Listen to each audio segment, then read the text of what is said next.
মুকহিলা B সুবহানাল্লাহ আলহামদুলিল্লাহ ওয়া লা ইলাহা ইল্লাল্লাহ, তোর নেকি লেখা হবে।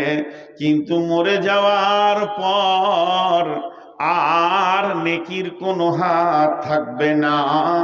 মৃত ব্যক্তি ভিখারির মতো সন্তানের দিকে, আত্মীয় স্বজনের দিকে তাকিয়ে থাকে, কখন কে আমার জন্যে সামান্য দান পাঠাবে। এখনই এসে টেবিলে টাকাটা দিয়ে বলবেন আমার আব্বার জন্য দোয়া করে দেন। আর আপনার আব্বার হৃদয়টা বড় হয়ে যাবে, ব্যাটারি ভাগ্যে জানে তোকে আমি রেখে এসেছিলাম, বিরাট বড় আমার কাজ হয়ে গেল আজ। আপনি জানেন না আপনার মা কতদিন তাকিয়ে আছে, বলছে মইনুল্লে বাপ 20টা টাকা একবার দিয়ে আয়, আমার নামে আজাব চলছে বাপরে। যেদিন আপনি 25টা টাকা দিয়ে বলবেন আমার আম্মুর জন্য দোয়া করেন, সেদিন কবরবাসী কত খুশি হবে, আমার সন্তান আমাকে দিয়েছি।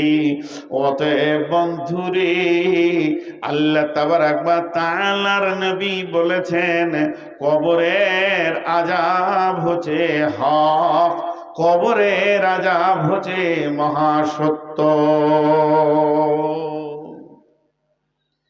আল্লাহ তাবারাক ওয়া তাআলা বলেন সিরু ফিল আরদি কাইফা কানা আকিবাতুল মুকাজ্জিবিন। সিরু ফিল আরদি কাইফা কানা আকিবাতুল মুকাজ্জিবিন। জমিনের বুকে ছড়িয়ে যাও, হে জলসায় যতজন আছেন, 20 টাকা 50 টাকা 100 টাকা 200 টাকা নিয়ে সফর শুরু করে দেন। আপনারা কলকাতা যান, শিলিগুড়ি যান, গৌহাটি যান, যত যেমন টাকা আছে বাংলাদেশে চলে যান, কুয়েত যান, তবে আল্লাহর ডাকে সারাটা দেন। উমরা পারলে করেন, হজ করেন। ও আতিমুল হাজ্জা ওয়াল উমরাতা, হজ এবং উমরাকে তোমরা পরিপূর্ণ করো, পুরা করো। বন্ধুরে আমার, হজ আর উমরার যদি টাকা না থাকে, আপনি না যেতে পারেন, পৃথিবীতেও বিচরণ করেন। কোরআন পৃথিবী বিচরণ করার ব্যাপারে বলেছেন কাইফা কানা আকিবাতুল মুকাজ্জিবিন, মিথ্যুকরা পৃথিবীতে কেমন করে ধ্বংস হয়েছে। যখন এগুলি তুমি দেখবে, তোমার বিবেকের চেতনা খুলবে। ইতিহাসে পড়েছেন আপনারা, শিশুকালে ক্লাস 3-তে যারা আমার বয়সে, পঞ্চপাণ্ডব ছিল, তারা ধ্বংস হয়ে গেছে। পঞ্চপাণ্ডবের বাড়িটা আমার বাড়ির পাশে, একবার গিয়ে দেখে আসবেন। সরকার তার কাটা দিয়ে ঘেরে দিয়েছে, তাদের সেই বিল্ডিং ভূমিধসে নিচে চলে গেছে। তাদের ছেলে মেয়ে, নারী পুরুষ, ঘোড়া হাতি যা ছিল, একটাও তারা জীবিত নয়, মাটির নিচে চলে গেছে। তারা সেখানেই সলিল সমাধি, আজও পর্যন্ত সেই পাণ্ডব ঢাকা রয়েছে। বন্ধুরে আমার, এগুলো দেখলে বিবেকের চেতনা ঘুরবে।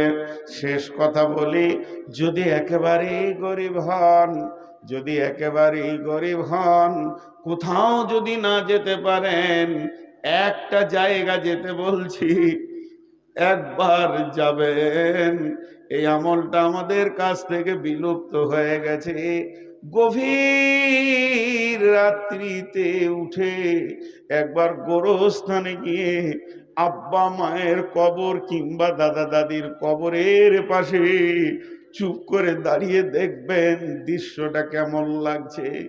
এরাও তো মায়ায় পড়েছিল, এরাও তো মায়ার জালে পৃথিবীকে ঘেরে নিয়েছিল, এরাও তো এত সুন্দর সুন্দর অট্টালিকা পৃথিবীতে বানিয়েছে। আজকে তারা নাই, আজকে তারা মাটির নিচে শুয়ে গেছে। এর জন্য কবর জিয়ারত হলো একটা আমল।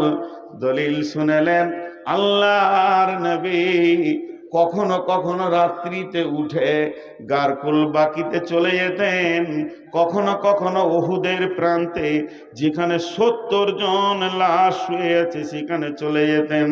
আম্মা জানা এসা বলছেন, আমি বিছানায় যখন 2-1 দিন পেতাম না, তখন মনে মনে ভাবতাম না জানি নবী আমার অন্য কোনো বিবির বাড়িতে চলে গেছেন কিনা। তাই আমি একদিন করলাম কি, ঘুমানোর ভান করে পড়ে আছি, আর দেখব নবীজি যেন অন্য সতীনের বাড়ি না চলে যায়। 17-18 বছরের কচি মহিলা আম্মু জান ঘুমানোর ভান করে পড়ে আছেন। বিশ্ব নবী গভীর রাতে উঠেছেন, উঠার পরে তিনি হাত মুখ কুচলে উজু টুজু করে কাপড় চাদর গায়ে দিয়ে বের হতে শুরু করেছেন। এমন সময় আম্মা জানা এসাও বলছেন, আমি গোপনে গোপনে রসুলের পেছন দিয়ে হাঁটতে শুরু করলাম। নবীজি জানেন না আমি তার পেছনে রয়েছি। আমি দেখলাম বিশ্ব নবী কোথাও গেলেন না, সোজা গারকুল বাকিতে যেখানে 12,000 শহীদ শুয়ে রয়েছে সেই কবরের পাশে ওই চাঁদনি রাত্রিতে সাদা কাপড় পরে আমার হাবিব ফজর পর্যন্ত দাঁড়িয়ে দাঁড়িয়ে কাটিয়ে দিলেন। আমরা কখন রেখে এসেছি মাকে, কখন রেখে এসেছি আব্বাকে, কখন রেখে এসেছি নানি নানা দাদি দাদাকে, এখনো আমাদের সময় হয় না তার একবার খবর নেই। আল্লাহ তাবারাক ওয়া তাআলা বলছেন, মিন আইয়িন খালাকাহু মিন নুতফাতিন খালাকাহু ফাকাদ্দারা সুম্মা সাবিলা ইয়াসসারা সুম্মা আমাতাহু ফাআকবারা। মিন আইয়িন খালাকাহু, কোন জিনিস থেকে তোমাদেরকে আমি বানিয়েছি? মিন নুতফাতিন খালাকাহু ফাকাদ্দারা, মা বাপের বীর্য থেকে বানিয়েছি, এত সুন্দর চেহারা দিয়েছি। সুম্মা আমাতাহু ফাআকবারা, আবার তোদের এই চেহারাটাকে আমি মারব, লাশ বানিয়ে তোদেরকে কবরে ভরব। আল্লাহর চ্যালেঞ্জটা দেখেন। মিন আইয়িন খালাকাহু মিন নুতফাতিন খালাকাহু ফাকাদ্দারা সুম্মা সাবিলা ইয়াসসারা সুম্মা আমাতাহু ফাআকবারা। বিশ্ববাসীরে, যে দিন থেকে তোদেরকে আমি বানিয়েছি, 2টি বীর্যকে এক জায়গায় শুক্রাণু ডিম্বাণুকে করে তোর মতো সুন্দর পুরুষটাকে আমি বের করলাম, মহিলাকে বের করলাম। সুম্মা সাবিলা ইয়াসসারা, যে রাস্তা দিয়ে তুমি পৃথিবীতে এসেছো এটা সোনার দরজা নয়, বরং পেচ্ছাবের রাস্তা দিয়ে 2 বার বের হয়েছো। একবার বাপের পেচ্ছাবের রাস্তা দিয়ে, আর একবার মায়ের পেচ্ছাবের রাস্তা দিয়ে তুমি পৃথিবীতে এসেছো। কিসের এত তোমার অহংকার? সুম্মা সাবিলা ইয়াসসারা, আমি সেটাকে আসান করে দিয়েছিলাম, তবেই মা তোমাকে পৃথিবীতে এনেছি। সুম্মা আমাতাহু ফাআকবারা, এরপরে তোমাকে আমি আল্লাহ মারব, মরার পরে তোমাকে কবরের ভিতরে আমি নিয়ে যাব। পৃথিবীর কোন শক্তি আটকে দিতে পারবে না। একবার খবির ডাকাতের কবরের পাশে গিয়ে তুমি দাঁড়াও, যদিও সেটা নেগেটিভ, তারপরও তোমার বিবেকের চেতনা বলবে 500টা মার্ডার করার পরও খবিরকে আজরাইল ছাড়ে নাই, 1000টা মার্ডার করার পরও কালু ডাকাতকে কবরে নীরবে শুতে হয়েছে। তাহাজ্জুদের নামাজে জলিল চাচার কোনোদিন কামাই ছিল না, সেও যেন কবরে এসে ঘুমিয়ে গেছে। অতএব বন্ধুরে, আমার আল্লাহ ক্লিয়ার বলে দিয়েছেন, তোমরা রেডি হয়ে যাও, একদিন তোমাদেরকে আমি কবরে শুয়াবো। ও কি মুমিন ভাই হইল রে তোর বিদায় বেলার পালা, ডাকছে রে তোর খেওয়ার মাঝি, ওহমর মাঝি আমার নবী কামলিওয়ালা রে। তেমনি কবর এমন একটি জায়গা, কবরে সবাই কি যেতে হবে। এখানে আবার একটা প্রশ্ন থেকে যায়, কাউকে সমাধি দেওয়া হয়, কাউকে পুড়িয়ে দেওয়া হয়, কাউকে নদীতে ভাসিয়ে দেওয়া হয়, কাউকে বর্গীদের পুঁতে দেওয়া হয়, আবার অনেক মানুষ আছে তাদেরকে পুড়িয়ে ছাই করে দেওয়া হয়। মানে মরার পরে বিভিন্ন রকম দেখতে পাচ্ছি। তাহলে তো সবাই কবরে যায় না? যে না, তা নয়। এক কথায় একবার বলবো, এটা বারবার বলবো না, তর্কে যাব না, তর্কে আসবো না, তর্কে জড়াবো না। বিশ্ব নবী মরার পরের জগৎটার নাম দিয়েছে আলামে বারজাখ। এই আলামে বারজাখ বলতে কিয়ামতে উঠার আগে আর জীবনের মৃত্যুর পর, আজরাইল জানটা নিয়ে যাওয়ার পর আর সুর ফুঁকবে, মানুষ কিয়ামতের মাঠে উঠবে, এই মধ্যখানে জায়গাটার নাম আলামে বারজাখ। এখানে হিন্দু, মুসলিম, জৈন, খ্রিস্টান, ইহুদি, নাসারা, মাজুসি, হানফি, সাফি, মালিকি, হাম্বেলি, যত পৃথিবীতে মাযহাব আছে, তাতে নাস্তিক হোক, মুশরিক হোক, কাফের হোক, সবাই কিন্তু একই ক্যাটালগ। মরার পরে অংশে তার হিসাব হবে। আর হিসাব হওয়ার পর ওই আত্মাটা দুটি জায়গার মধ্যে একটা জায়গায় থাকবে। একটা জায়গার নাম হলো ইল্লিন, ইল্লিন মানে উঁচু সম্মানী জায়গা। আর একটা হলো সিজ্জিন, সিজ্জিন মানে জেলখানা, একদম নিচে স্তরের জায়গা।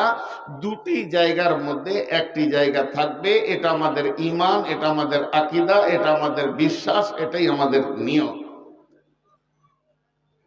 এখন বলি, খ্রিস্টানদের আছে তুমি যেমন আমল করবে পরবর্তী জন্মে আবার তার থেকে ভালো হবে, নেই খারাপ হবে। আমাদের ওসব ভেজাল নাই।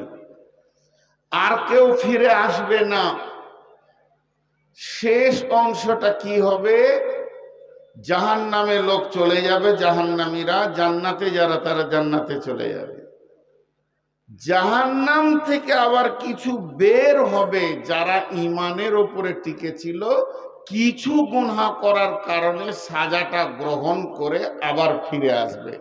এরপরে থেকে যাবে কাফের, মুশরিক, মুনাফিক।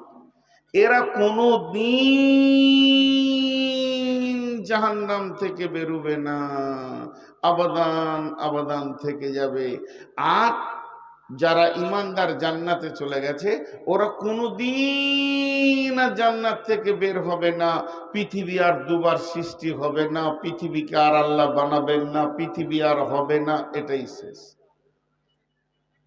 এখন কথা হলো, যতগুলি কথা বললাম, খালি একটা সুলুঙ্গের কথা আপনাদেরকে বলেছি, আর ওইটাকেই কেন্দ্র করে আমি আয়াত করেছি। আল্লাহ নবী বলছেন, ইদা উদিয়াল মাইয়াতু ফিল কবরি আতাহু মালাকানে ফায়াকুলানে মান রাব্বুকা মা দীনুকা ওয়া মান নাবিয়ুকা। এইটা শুধু মুসলমানদের নয়, এটা ইহুদিদেরও প্রশ্ন করা হবে, নাসারাদেরও হবে। হিন্দু ভাইদের লাশটা যখন চিতাতে শুইয়ে দেওয়া হবে, আগুন দিতে বাকি আছে, আমার রব তার কুদরতি ক্ষমতাতে প্রশ্ন তিনটে করে নেবেন। তার কারণ হচ্ছে মান রব্বুকা, প্রশ্নটা করার আল্লাহর হক আছে। যেদিন আমরা আদমের পিঠ থেকে পৃথিবীতে এসেছিলাম জান্নাতে, কোরআন বলছেন আল্লাহ তার পবিত্র হাতটা আদমের পিঠে দিল, আর ঝুরঝুর করে যতগুলি মানুষ বালুর মতো জন্ম নিল আত্মাগুলি, সেখানেই ছিল হিন্দু, সেখানে ছিল মুশরিক, সেখানে ছিল কাফের, সেখানে ছিল ইহুদি, সেখানে ছিল নাসারা, সেখানে ছিল মুসলমান, সেখানে ছিল মুনাফিক, সেখানে মুশরিক, সেখানে কাফের। সকলের সামনে আমার রব বলেছিলেন, আলাস্তু বিরাব্বিকুম, আমি কি তোমাদের প্রভু নই?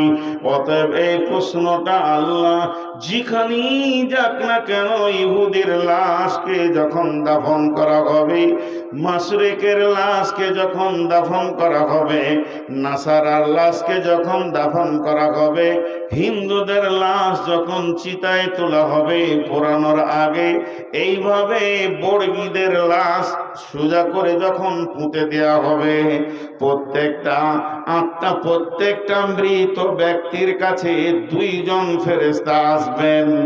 আতাহু মালাকানে, শুধু এরা মুসলমানের কাছে আসবে আর কারো কাছে আসবে না এটা নয়।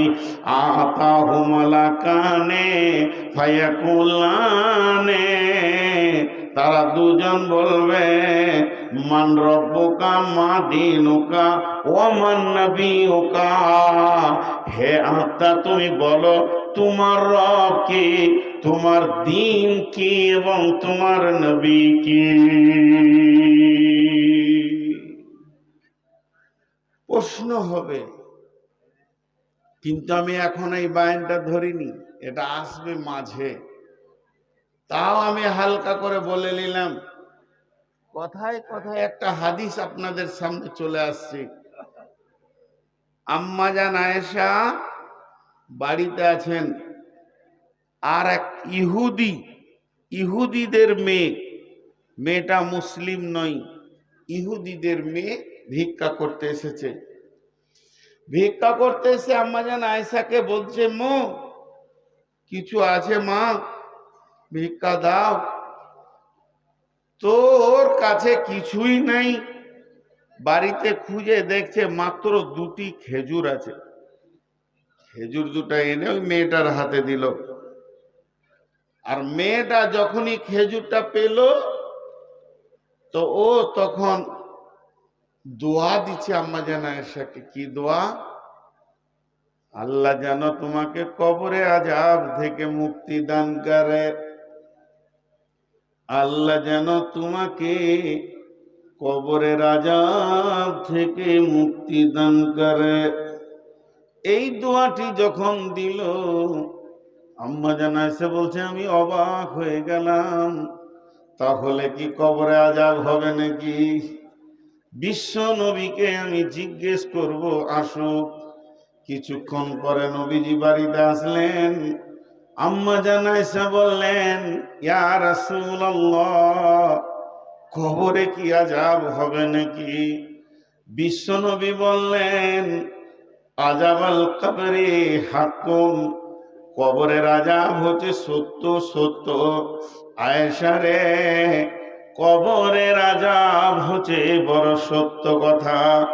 আয়েশা বললেন, আমাকে এক ইহুদির মেয়ে দোয়াটা দিয়ে গেল, বলে ঠিক আছে কবরে আযাব হচ্ছে সত্য। এখন ওই মেয়েটি যে বলে গেছেন, আম্মা জান আয়েশা খেয়াল করে রসুলকে জিজ্ঞেস করলেন, কবরে আযাব সত্য প্রমাণ হয়ে গেল। আম্মা জান আয়েশা বলছেন, আমি যেন কানটাকে খরস্রোত করে রাখতাম, কানটাকে একদম একদম সিবিআইয়ের মতো করে রাখতাম। বিশ্ব নবী যখন বাড়িতে নামাজ পড়তেন, আমি এমন একটা সালাত দেখিনি, বিশ্ব নবী এমন একটা নামাজ পড়েননি যে নামাজের শেষে কবরের আযাব থেকে আল্লাহর কাছে পানা চাইনি। বন্ধুরা আমার, এর জন্য আল্লাহর নবী আমাদেরকে একটা দোয়া শিখিয়ে দিয়ে চলে গেছেন, আল্লাহুম্মা ইন্নী আউযু বিকা মিন আযাবিল কবরি ওয়া আউযু বিকা মিন ফিতনাতিল মাসিহিদ দাজ্জালি। কবরের আযাব কত মজবুত বন্ধুরে, আল্লাহর নবী শিখিয়ে দিয়ে চলে গেছে।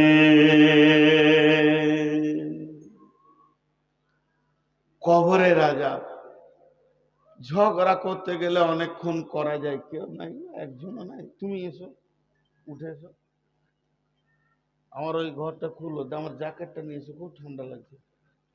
ওই যে ওই টিনের দরজাটা, জ্যাকেট পাঠাবে। তো কবরের আযাব হলো বড় সত্য। এটাকে আবার তালা লাগিয়েন না। কবরে আযাব কত কঠিন। এখন একটা ছোট্ট তর্ক, বেঈমানদের মানুষের ব্রেনকে খেয়ে নেয়। একটা গোষ্ঠী বের হয়েছে বাংলাদেশে, বেশি দেখা যাচ্ছে। আর বাংলাদেশটা হচ্ছে পৃথিবীর মধ্যে এক আজীব জায়গা, তর্কতে খুব ভালোবাসে ওরা। ওই গোষ্ঠী বলছে হিসাবের দিন কখন, হিসাবের দিন কখন। আপনারা আমার সঙ্গে কথা বলেন, কিয়ামতের দিনটা হলো হিসাবের দিন, তাহলে কবরে আযাব হবে কেন? হিসাবই হলো না, হিসাবই হলো না, তাহলে আযাব হবে কেন? আজীব ব্যাপার। অথচ সরাসরি নবীজি বলছেন কবরে আযাব সত্য। তো হিসাবের আগে কি আযাব হবে? বলে জি হবে। একটা উদাহরণ দিব, এটা মাথা থেকে চলে যাবে। আমি কোনো একটা দোকানে ধার খাই, ধারে মাল নিই, একটা খাতা আছে, চিনি নিলাম, চা নিলাম, চলে গেলাম, ও খাতায় লিখে রাখে। তো আমার খাতাতে অনেক ঋণ আছে। তো হঠাৎ আমি ওই ব্যক্তিকে বলছি, দোকানদারকে, ভাই খায়রুল, বলে কি হলো? বলে একবার হিসাবটা বসলে হতো না? কত কি হলো দেখি, কতটা ভেজাল হলো আর কত আমি ঋণের বুঝাবো, এলেই বেড়াবো। তো খায়রুল আমাকে তোকে বলছে, এমন কেন করছেন জি? আর লেন না, আপনি খান, আপনার কাছে পয়সা কে চেয়েছে? আমি আইডিয়া করছি বর্তমান মূল্য দর হিসেবে কিছু না হলো 50,000 হয়ে গেছে। তো আমি করলাম কি, ও আমাকে বলছে যে এটা মাস চলছে জানুয়ারি, ফেব্রুয়ারি, মার্চ, রোজাটা পার করে এপ্রিলে বসে হিসাব করব, আপনি খেয়ে যান। তা আমি করলাম কি, আচ্ছা ঠিক আছে, এই আমার কাছে 40,000 টাকা আছে, এটা জমা করে নাও আজকে ডেটে। গুনাহ হবে? জোরে বলেন গুনাহ হবে? আর হ্যাঁ না বলে না গুনাহ হবে? যেদিন আমার হিসাব হবে সেই দিন আমাকে টাকা কম লাগবে না বেশি লাগবে? কম লাগবে। তো কবরে আযাব এরকম। বন্ধুরা আমার, কবরে আযাব যখন শুরু হয়ে যাবে, যেদিন কিয়ামত হবে, যেদিন আপনার হিসাব চলবে, সেদিন কবরের আযাবটাও মাইনাস হবে। আমার গোনা যা ছিল তার থেকে মাইনাস হয়ে যাবে। কবরে আযাব এমন একটা জিনিস, অগ্রিম জমা করার মতো। বন্ধু আমার, আমার গোনা মাফ হবে, শুধু তাই নয়, এমনও ব্যক্তি আছে কবরে আযাবই তার গোনাটা শেষ হয়ে যাবে। কিয়ামতের মাঠে যখন উঠবে, গুনাহবিহীন উঠবে। এরপরে যদি গুনাহ থাকে তাহলে হিসাব নিকাশে ধরা পড়বে। কিয়ামতের মাঠে 50,000 বছর থেকেও সেখানে মাইনাস যাবে। অতএব কবরে আযাব সত্য। আল্লাহর নবী বলে দিয়েছেন, আযাবাল কবরে হাকুন, কবরে আযাব হচ্ছে সত্য। ওই জায়গা থেকে নিজেকে ভয় করো। হযরত ওসমান গনি, ইসলামের তৃতীয় খলিফা, রসুলের জামাতা, যুনুরাইন বলা হয়। তিনি একাই রসুলের 2খানা বেটিকে বিয়ে করেছিলেন। একটা বেটি মরে যাওয়ার পর আবার একটা বেটিকে বিয়ে দিয়েছিলেন রসুল। একই জামাইকে 2খানা মেয়ে দিয়েছিলেন। ওই জামাইটার নাম হচ্ছে হযরতে ওসমান। তিনি যখন কবরের কথা শুনতেন, অঝোর নয়নে কাঁদতেন, চোখের পানিতে দাড়ি পর্যন্ত ভিজে যেত। বন্ধুরে, এখন যদি একবার মদিনা যান, তো গারকুল বাকি, যেটা মদিনার পূর্ব দিকে মসজিদে রয়েছে গোরস্থান, ওখানেই ওসমান আজও শুয়ে রয়েছে। হযরত ওসমানকে জিজ্ঞেস করা হলো, ওসমান রে, তুমি জাহান্নামের কথায় যত বেশি না কাঁদো, কবরের কথাতে কেন বেশি কাঁদো? হযরত ওসমান বলেছিলেন, আল্লাহর নবী বলেছেন, কবর একটা জাহান্নামের টুকরো কিংবা জান্নাতের টুকরো কিংবা জাহান্নামের গর্ত। যে ব্যক্তিটা কবরে ধরা খেয়ে যাবে তার বড় কঠিন আযাব হবে, আর কোথাও পার হবে না। কিন্তু যে ব্যক্তিটা কবর থেকে বেঁচে যাবে তার আর পরবর্তী আখিরাতের স্টেপগুলো আর কোনো চিন্তা হবে না। তার জন্যই আমি কবরের কথা শুনে অনেক বেশি কান্না করি। জি ভাই, কবর এমন একটা জায়গা, আপনাকে আমাকে যেতেই হবে। যেদিন আমি মরে যাব, শুধু কবরকে স্মরণ করার জন্যে কি ফজিলত দেখেন।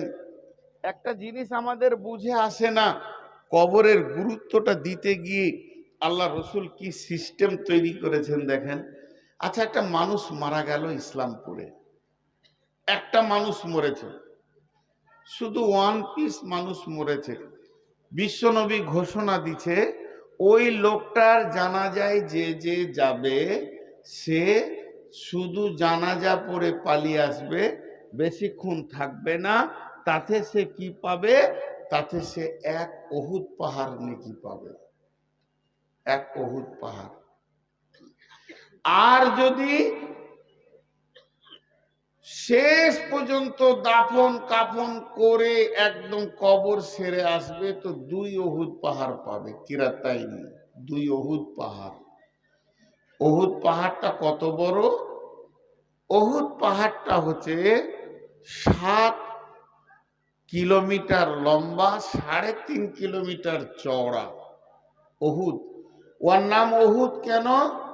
ওর সাথে কোনো পাহাড়ের জয়েন্ট নাই, ও একাই দাঁড়িয়ে আছে। আহাদ থেকে উহুদ, সেই উহুদ পাহাড় সমান নেকি হবে ওর। কে পাবে? যে জানাজা পড়তে যাবে।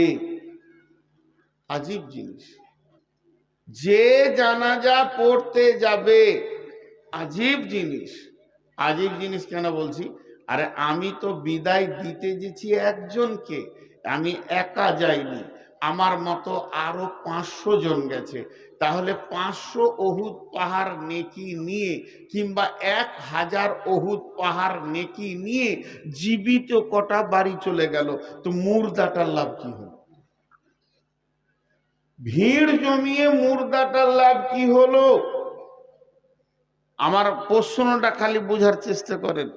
যদি আল্লাহ রসুল বলতেন যে যটা লোক যাবে তো উহুদ পাহাড় নেকি ওই মুর্দাটা পাবে, তাহলে ভাড়া করে লোক আনতাম।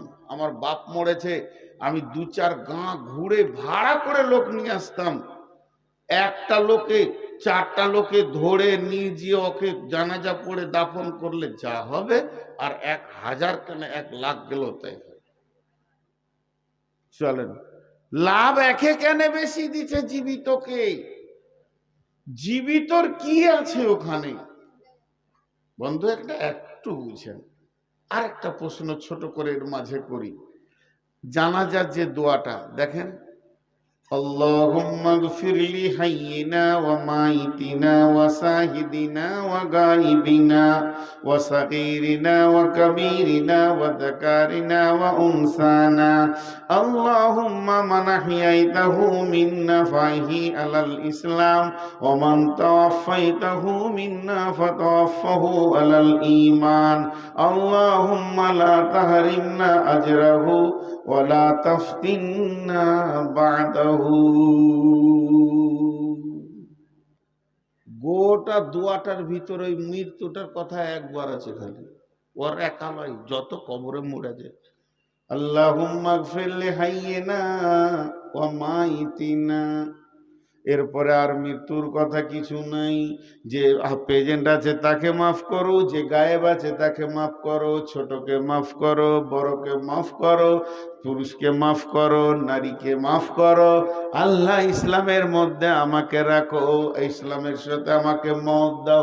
সমস্ত দোয়াটা যদি আপনার সমস্ত দোয়াটা যদি 1 ফুটের লম্বা হয়, 20 লাইনের হয়, সামান্য কিঞ্চিত শুধু মুর্দার জন্য দোয়া, তাও বা সেটা কেমন কথা শুনেলেন? ওই কথাটা একবার খালি বলবে ইমাম, ওয়ামাইতিনা, হে আল্লাহ তুমি জীবিতকে মাফ করো এবং মৃত ব্যক্তিকে মাফ করো। একবার বলে দিল আল্লাহুম্মা গফিরলি হাইয়িনা, আবার জীবিতকে প্রথম বলেছে, তারপরে মৃতকে বলেছে। তাহলে জীবিতকে এত গুরুত্ব দেওয়া হলো কেন? জীবিতকে এত ডাকা হলো কেন? মৃত ব্যক্তিকে শুধু একবার বলে ছেড়ে দেওয়া হলো। তাহলে ওকে একবার বলা হলো কেন? ও সুদ খাবে, চুরি করবে, লুচ্চামি করবে, বাটপাড়ি করবে, মাতালামো করবে, জেনা করবে, ব্যভিচার করবে, লোকের মাল মেরে খাবে, আর আমি যে জানাজা পড়ে দেব আল্লাহ জান্নাত দিয়ে দেবে, এটা হবে না। তুই এসেছিস, দরখাস্তটা দিয়ে চলে যা, যা করার সাইজ আমি আল্লাহ ওকে সাইজ করব। অনেকে আবার গল্প করে, হাজির জানাজায় এত লোক হয়েছিল, জীবনে দেখিনি, তোদের দেখার লাভ নাই, তুই চলে যা। একবার খালি বল মাইতে না, আল্লাহ মৃত ব্যক্তিদের মাফ করে দাও। যতগুলো মৃত ব্যক্তি আছে সেই সিরিয়ালে তুই বলতে এসেছিস একবার বলবি, কিন্তু যতগুলো বলছিস তুই জীবিতর জন্য বলছিস, একটা মৃতর জন্য আর তোর দোয়া নাই। তার কারণটা কি বন্ধুরে আমার? ইজা মাতাল ইনসানু ইনকাতা আনহু আমালুহু, মানুষ যখন মরে যায় ওর আমলের কডলাইন কেটে যায়, ওর আর সোজা হব, ভালো হব, তওবা করব, এই রাস্তাটা চলে যায়। কিন্তু যে জীবিত গুলো গেছে তাদের কিন্তু কডলাইন এখনো কাটেনি। এরা যদি চেতনায় ফিরে আসে, বিবেক বিবেচনাটাকে কাজে লাগায়, তাহলে এদের হেদায়েতের রাস্তাটা খুলে যাবে। এর জন্য আমার নবী 2 পাহাড় উহুদ পাহাড়ের নেকি ঘোষণা করলো। খালেক চ, মালেক চ, জমিরিল চ, সফিরুল চ, হবিবুর চ, সমীর চ, যতজন আছিস উজু করে কাতারে দাঁড়িয়ে যা, কারণ তোদেরকে ওই জানাজার দৃশ্যটা দেখার জন্য নবীজি এত ফ্যাসিলিটি দিয়েছেন। একজন দার্শনিক বলছেন, একটা জীবিত ব্যক্তি মৃত হয়ে, একটা জীবিত ব্যক্তি মৃত হয়ে কিভাবে মা বাপ ভাই বোন জমি জায়গা ঘর বাড়ি সমস্ত মহব্বতকে কেটে ধীরে ধীরে একটা অন্ধকার গড়ে ঢুকলো। এই দৃশ্যটা যদি কোনো জীবিত একবার দেখে আসে, আর ওই দেখার পর যদি তার রাস্তা চেঞ্জ না হয়, ওকে পৃথিবীর কোনো ইউনিভার্সিটি মানুষ বানাতে পারবে না। একটা জীবিত ব্যক্তি যখন মৃত ব্যক্তির বিদায়কে দেখবে, তখনই তার আকেল বিবেক খুলে যেতে হবে যে আমারও ওই দিনটা আছে। এই বিবেকটা যদি কার না খুলে, এই বিবেকের চেতনা যদি কার না হয়, বন্ধুরে ওকে পৃথিবীর সেরা ভার্সিটিতে যদি দেন, আর মদিনা ইউনিভার্সিটিতে দেন, আর কোরআন হাদিসের যদি দাস দেন, ওর মতো হতভাগা মূর্খকে রাস্তা দেখাবে কেউ পৃথিবীতে নাই। অতএব তুমি জানাজাতে হাজিরি দাও, যে কোনো মুসলমান মরবে তুমি হাজিরি দিয়ে দাও, আর ওই দৃশ্যটা দেখো, আর নিজের জন্য একটা সাবজেক্ট তৈরি করে লাও, এমন একটা দিন আসবে সেই দিন আমার এই পালাটা পড়বে, গাঁওয়ালা থেকে যাবে, আত্মীয় স্বজন থেকে যাবে, মাল থেকে যাবে, জমি জায়গা থেকে যাবে, শুধু বিদায়টা আমার হবে।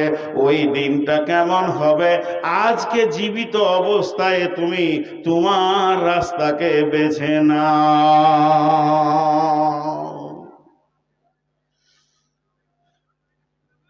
ইসলামপুরে যখন থেকেছি কত জানাজা পড়েছি আমি জানি না, বলতে পারবো না। ভাষায় পায় এলিজাবাদ আর দোগাছি হাট মাঝে একটা মার্ডার হয়েছিল, আমরা তখন ছোট ছেলে, সে জানাজাও পড়েছি। আমি মাদ্রাসায় থাকতাম, একটা বছর ওই মসজিদটাই ছিলাম। আমার মামাকে আপনারা চিনবেন, আমার মামা শিক্ষক ছিলেন, মসজিদের রুমটাই থাকতাম। তো ওই মৃত্যু ব্যক্তির যে খাট, লাশ নিয়ে যাওয়া, ওই খাটে শুয়ে থাকতাম। আমার খুব মনে পড়ে, ওই লাশটা নিয়ে রেখে আসলো, আবার রেখে দিল, আবার শুয়ে গেছি, ছোট ছেলে, ওটাকে আমাকে খাট মনে হতো বাড়ির। কিন্তু যখন আমার চেতনা আসলো যে এই খাট, রাস্তায় জাম লেগে গেছে, প্রধান বক্তা আসছেন, ওনার গাড়ি আসতে পারছেন না, ভলান্টিয়ার আপনার দেখুন, লক্ষ্য করুন, ওই আপনার দোগাছিল মোড়ে ওখানে জাম লেগে গেছে, গাড়ি ঢুকতে পারছে না, প্রধান বক্তা আসছেন, আপনারা ক্লিয়ার করুন। এরা জুতো নিয়ে চললো প্রধান বক্তা কানতে।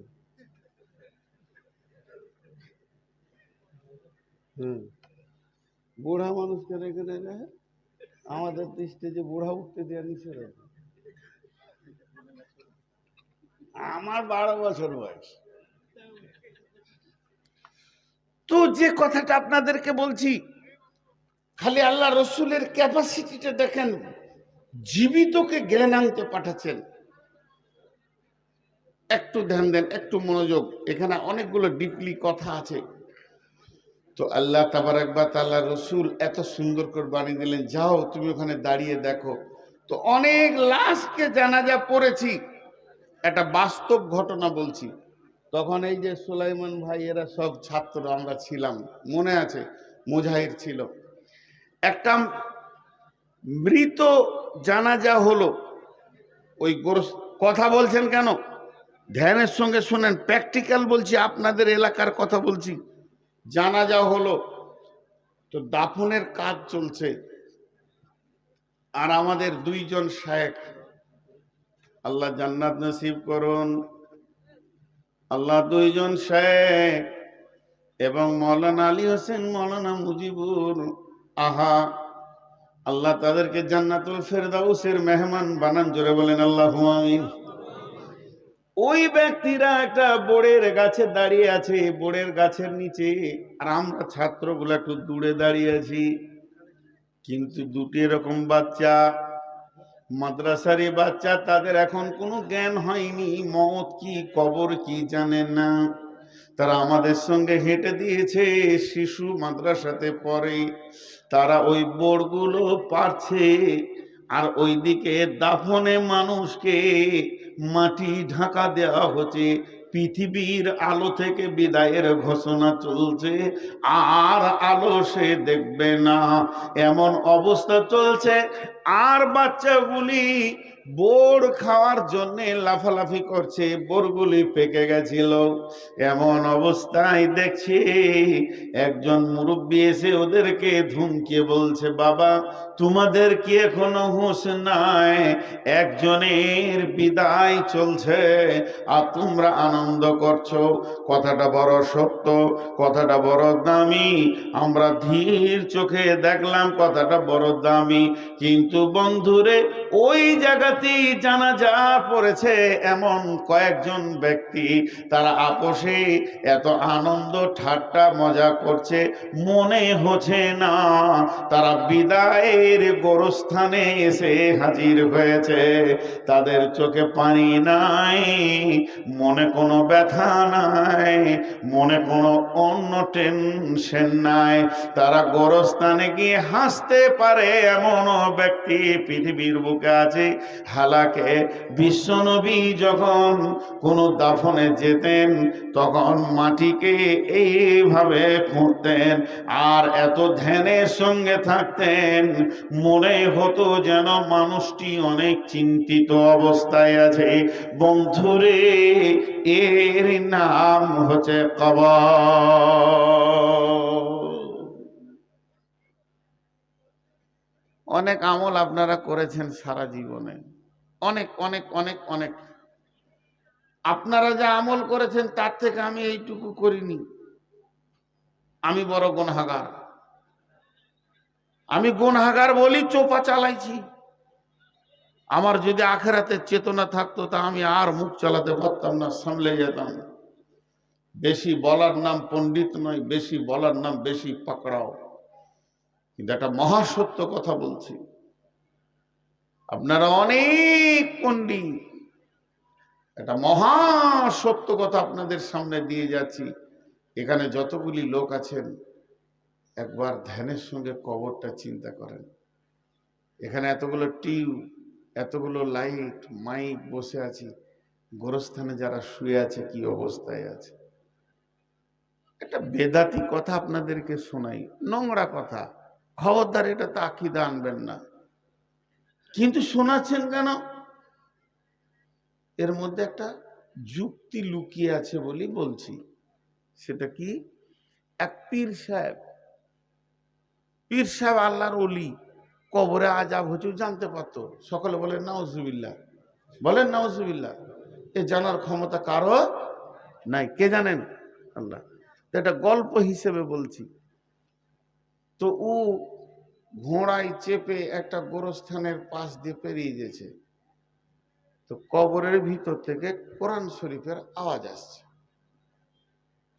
সূরা মুলকের আওয়াজ আসছে, সূরা ইয়াসিনের আওয়াজ আসছে। তো ও খালি ওখানে দাঁড়িয়ে গিয়ে কি বলেছে? সুবহানাল্লাহ। আর কিছু বলেনি। সুবহানাল্লাহ আর কিছু বলেনি। কেন? যে কবর থেকে ও কোরআনের তেলাওয়াত শুনতে পেয়েছে, তার জন্য একবার সুবহানাল্লাহ বলেছে। এটা গল্প বলিলেন, গল্প বললেই ভালো হয়, গল্প গল্প। তখন কবরবাসীকে জিজ্ঞেস করছে, কবরবাসীরে তুই কতদিন থেকে কোরআন শরীফ পড়ছিস বল? কবরবাসী বলছে, বন্ধু 40,000 বার আমার খতম হয়ে গেছে কোরআন। যতদিন আমি কবরে শুয়েছি আমার 40,000 বার খতম হয়ে গেছে। গল্পটা কত মজা। তখনই বলছে সুবহানাল্লাহ, তাহলে অনেক নেকি পেলি। বলে, বন্ধুরে তুই 40,000 বার খতমের নেকিটা নিয়ে নে, আর তোর একবার সুবহানাল্লাহ বলার নেকিটা আমাকে দিয়ে দে, আমি পেরিয়ে যাব। এটা যদিও গল্প, তো কত জ্ঞানের কথা। জীবিত অবস্থায় একবার মুখ হিলাবে সুবহানাল্লাহ, আলহামদুলিল্লাহ, ওয়ালা ইলাহা ইল্লাল্লাহ, তোর নেকি লেখা হবে। কিন্তু মরে যাওয়ার পর আর নেকির কোনো হাত থাকবে না। মৃত ব্যক্তি ভিখারির মতো সন্তানের দিকে, আত্মীয় স্বজনের দিকে তাকিয়ে থাকে, কখন কে আমার জন্যে সামান্য দান পাঠাবে। এখনই এসে টেবিলে টাকাটা দিয়ে বলবেন আমার আব্বার জন্য দোয়া করে দেন। আর আপনার আব্বার হৃদয়টা বড় হয়ে যাবে, ব্যাটারি ভাগ্যে জানে তোকে আমি রেখে এসেছিলাম, বিরাট বড় আমার কাজ হয়ে গেল আজ। আপনি জানেন না আপনার মা কতদিন তাকিয়ে আছে, বলছে মইনুল্লে বাপ 20টা টাকা একবার দিয়ে আয়, আমার আমার নামে আযাব চলছে বাপরে। যেদিন আপনি 25টা টাকা দিয়ে বলবেন আমার আম্মুর জন্য দোয়া করেন, সেদিন কবরবাসী কত খুশি হবে, আমার সন্তান আমাকে দিয়েছে। অতএব বন্ধুরে, আল্লাহ তাবারাক ওয়া তাআলার নবী বলেছেন কবরের আযাব হচ্ছে হক, কবরের আযাব হচ্ছে মহাসত্য। আল্লাহ তাবারাক ওয়া তাআলা বলেন সিরু ফিল আরদি কাইফা কানা আকিবাতুল মুকাজ্জিবিন। সিরু সিরু ফিল আরদি কাইফা কানা আকিবাতুল মুকাজ্জিবিন। জমিনের বুকে ছড়িয়ে যাও, হে জলসায় যতজন আছেন, 20 টাকা 50 টাকা 100 টাকা 200 টাকা নিয়ে সফর শুরু করে দেন। আপনারা কলকাতা যান, শিলিগুড়ি যান, গৌহাটি যান, যত যেমন টাকা আছে বাংলাদেশে চলে যান, কুয়েত যান, তবে আল্লাহর ডাকে সারাটা দেন। উমরা পারলে করেন, হজ করেন। ও আতিমুল হাজ্জা ওয়াল উমরাতা, হজ এবং উমরাকে তোমরা পরিপূর্ণ করো, পুরা করো। বন্ধুরে আমার, হজ আর উমরার যদি টাকা না থাকে, আপনি না যেতে পারেন, পৃথিবীতেও বিচরণ করেন। কোরআন পৃথিবী বিচরণ করার ব্যাপারে বলেছেন কাইফা কানা আকিবাতুল মুকাজ্জিবিন, মিথ্যুকরা পৃথিবীতে কেমন করে ধ্বংস হয়েছে। যখন এগুলি তুমি দেখবে, তোমার বিবেকের চেতনা খুলবে। ইতিহাসে পড়েছেন আপনারা, শিশুকালে ক্লাস 3-তে যারা আমার বয়সে, পঞ্চপাণ্ডব ছিল, তারা ধ্বংস হয়ে গেছে। পঞ্চপাণ্ডবের বাড়িটা আমার বাড়ির পাশে, একবার গিয়ে দেখে আসবেন। সরকার তার কাটা দিয়ে ঘেরে দিয়েছে, তাদের সেই বিল্ডিং ভূমি ধসে নিচে চলে গেছে। তাদের ছেলে মেয়ে, নারী পুরুষ, ঘোড়া হাতি যা ছিল একটাও তারা জীবিত নয়, মাটির নিচে চলে গেছে। তারা সেখানেই সলিল সমাধি, আজও পর্যন্ত সেই পাণ্ডব ঢাকা রয়েছে। বন্ধুরে আমার, এগুলো দেখলে বিবেকের চেতনা ঘুরবে। শেষ কথা বলি, যদি একেবারেই গরিব হন, যদি একেবারেই গরিব হন, কোথাও যদি না যেতে পারেন, একটা জায়গা যেতে বলছি, একবার যাবেন। এই আমলটা আমাদের কাছ থেকে বিলুপ্ত হয়ে গেছে। গভীর রাত্রিতে উঠে একবার গোরস্থানে গিয়ে আব্বা মায়ের কবর কিংবা দাদা দাদির কবরের পাশে চুপ করে দাঁড়িয়ে দেখবেন দৃশ্যটা কেমন লাগছে। এরাও তো মায়ায় পড়েছিল, এরাও তো মায়ার জালে পৃথিবীকে ঘেরে নিয়েছিল, এরাও তো এত সুন্দর সুন্দর অট্টালিকা পৃথিবীতে বানিয়েছে। আজকে তারা নাই, আজকে তারা মাটির নিচে শুয়ে গেছে। এর জন্য কবর জিয়ারত হলো একটা আমল। দলিল শুনেলেন, আল্লাহর নবী কখনো কখনো রাত্রিতে উঠে গারকুল বাকিতে চলে যেতেন, কখনো কখনো উহুদের প্রান্তে যেখানে 70 জন লাশ শুয়ে আছে সেখানে চলে যেতেন। আম্মা জানা এসা বলছেন, আমি বিছানায় যখন 2-1 দিন পেতাম না, তখন মনে মনে ভাবতাম না জানি নবী আমার অন্য কোনো বিবির বাড়িতে চলে গেছেন কিনা। তাই আমি একদিন করলাম কি, ঘুমানোর ভান করে পড়ে আছি, আর দেখব নবীজি যেন অন্য সতীনের বাড়ি না চলে যায়। 17-18 বছরের কচি মহিলা আম্মু জান ঘুমানোর ভান করে পড়ে আছেন। বিশ্বনবী গভীর রাতে উঠেছেন। ওঠার পরে তিনি হাত মুখ কুচলে উজু টুজু করে কাপড় চাদর গায়ে দিয়ে বের হতে শুরু করেছেন। এমন সময় আম্মা জান আয়েশাও বলছেন, আমি গোপনে গোপনে রসুলের পেছন দিয়ে হাঁটতে শুরু করলাম। নবীজি জানেন না আমি তার পেছনে রয়েছি। আমি দেখলাম বিশ্ব নবী কোথাও গেলেন না, সোজা গারকুল বাকিতে, যেখানে 12,000 শহীদ শুয়ে রয়েছে, সেই কবরের পাশে ওই চাঁদনি রাত্রিতে সাদা কাপড় পরে আমার হাবিব ফজর পর্যন্ত দাঁড়িয়ে দাঁড়িয়ে কাটিয়ে দিলেন।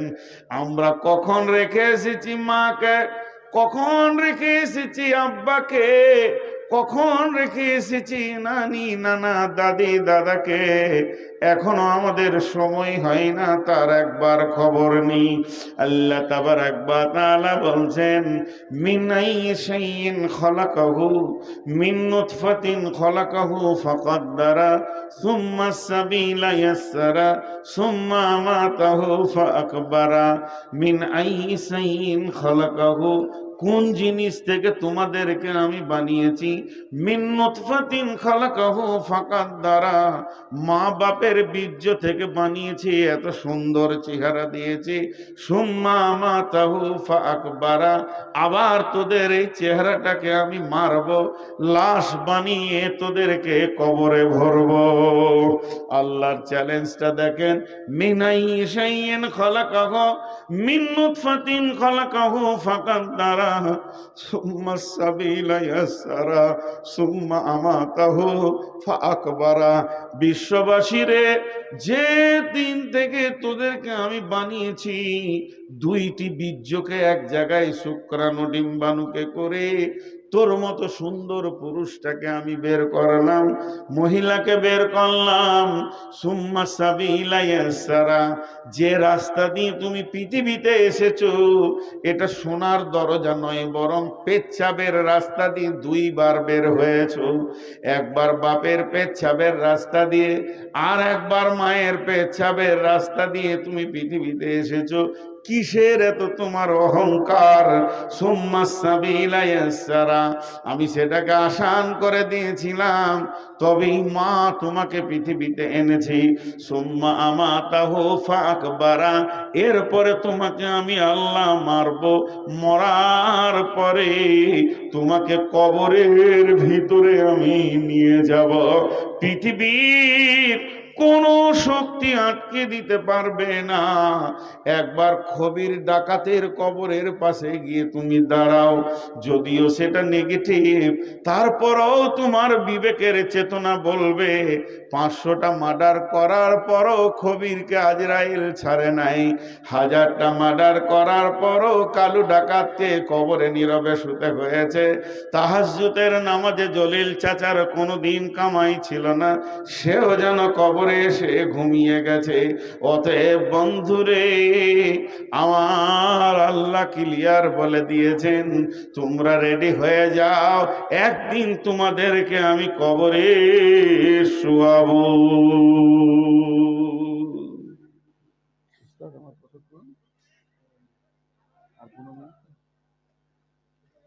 জি ভাই, অনেক কথা হয়ে গেল।